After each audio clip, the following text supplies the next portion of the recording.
mistä tämä idea lähti nyt, että lähdetään näyttää tyttärille, että miten se muodostelmaluistelua tehdään? No idea lähti ennen joulua, kattelin reenejä ja kattelin tytöt on niin taitavia ja mietin itsekseen, että ei toi noin vaikeaa voi olla, että olisi kiva kokeilla.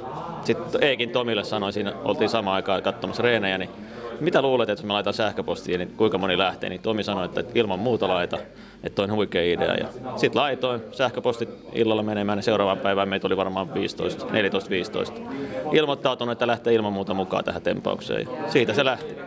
Niin kaikki on ollut innoissaan mukana sitten näyttämässä tätä. Joo, kaikki on ollut mukana ja ne, ketkä ei ole päässyt jäälle, on nostanut tsemppiä, että tämä on niinku huikea juttu. Että kyllä niinku kaikki on ottanut tämän ihan omakseen. Tätä ei vissi ole kukaan ennen tehnyt ilmeisesti. No vastasiko sitten sitä kuvitelmaa, jos ajattelit, että se on tosi helppoa, niin onko se ollut helppoa? Ei missään tapauksessa. Äärimmäisen vaikeaa. Ja siis just nämä rytmitykset ja miten lähdetään. Että kyllä siinä niinku on oikeasti aika vaikea laji. Ja sitten ilmeisesti teillä ei ole ollenkaan teriä tuolla, että menette ihan hokkareilla. Kyllä, hokkareilla. Siinä on jotain miehisyyttä täytyy jättää tähän näin, ettei mennä millään kaunareilla sinne. No minkälaisilla odotuksilla nyt sitten meinaatte vetää tämän show? Kyllä me vedetään aika hyvä show, mä uskoisin näin. Entä noi tyttäret, niin mitä luulette, että minkälainen heidän reaktio tulee olemaan? Se nähdään kohta. No onko jotakin odotuksia siihen, että mitä sanomista sieltä tulee? Ei oikeastaan mitään. Mä luulen, että he on kyllä iloisia ja yllättyneitä, että uskoisin näin, että tämä on ollut salassa nyt näin kauan, että ne ihmettelee, että mikä porukka tulee jäälle, että ei ole totta, että iskät tulee tekemään jotain. Mä luulen, että jotain tällaista.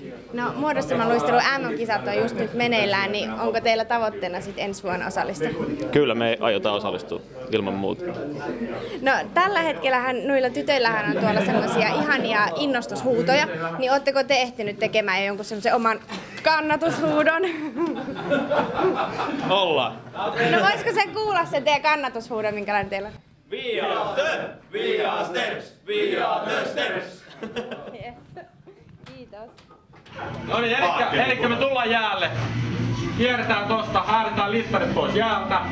Tullaan B-pisteen kaarelle blogimuodostelmaan. Rauhoitetaan blogi siihen, jonka jälkeen kun mä näen, että se on valmis otteessa. Muistakaa kädet, reunamiehet.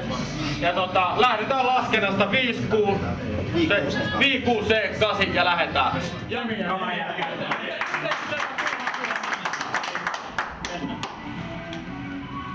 Sitten kunnon show pystyy.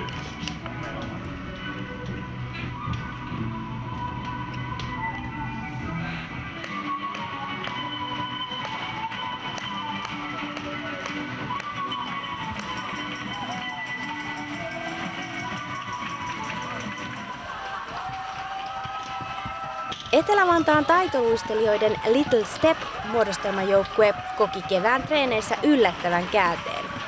Isät yllättivät tyttärensä omalla isien muodostelmaluistelujoukkueella.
Läppärit ja piirit onnistuivat taidokkaasti ilman teriä. Tasapaino pysyy jopa vaakaliuussa.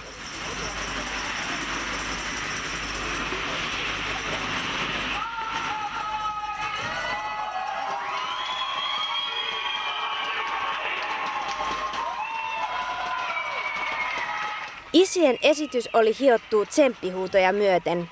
Ensi vuoden MM-kisat odottavat jo uusia tulokkaitaan.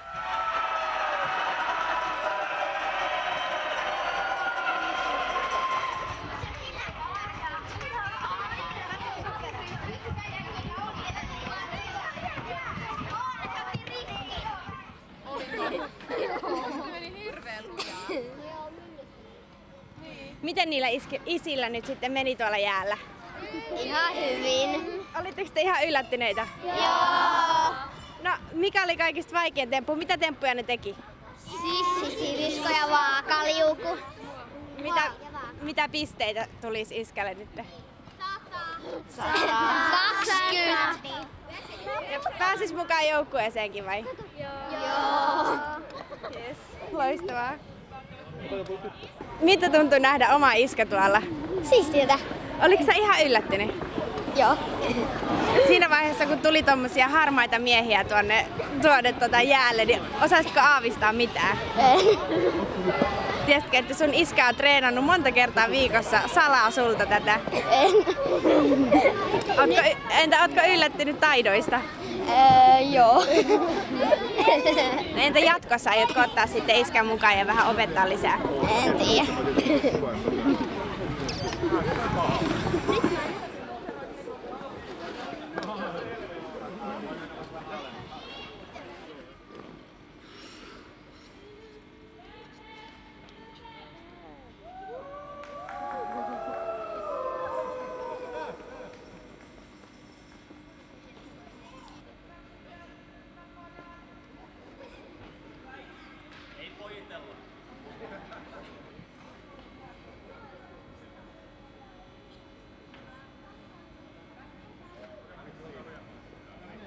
Next step.